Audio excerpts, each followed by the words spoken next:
ভবিষ্যতে যে আপনি ব্যবসা করবেন কি আইন করতে চান বলেন?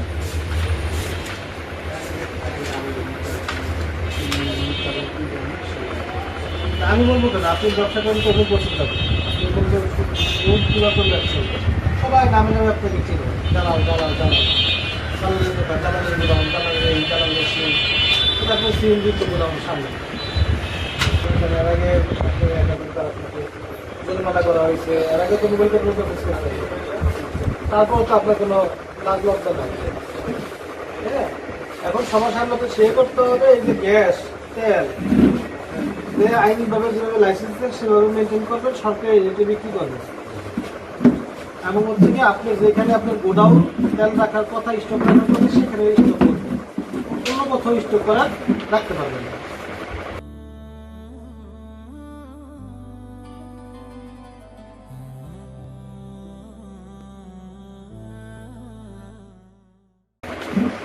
বুঝতে পেরেছেন? এবং ওই যে তেলগুলো আছে এটা আপনার নির্ধারিত যে জায়গায় সেটাই নিয়ে যাবেন।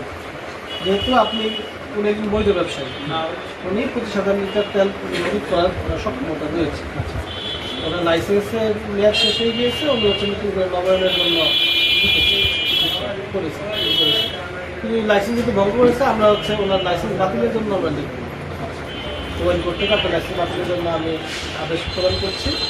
প্লাস হচ্ছে আপনি যেহেতু এই বিভিন্ন আইন লঙ্ঘন করেছেন, পেট্রোলিয়াম আইন লঙ্ঘন করেছেন, তাই আপনাকে 10,000 টাকা জরিমানা দণ্ডিত করা হবে। এবং আপনার যে লাইসেন্সের প্রাপ্ত তেলগুলো রয়েছে সেই তেলগুলো অতি সত্ত্বর আপনার নির্ধারিত গোডাউনে ট্রান্সফার করতে হবে, যেখানে আপনার লাইসেন্স করা আছে সেখানে।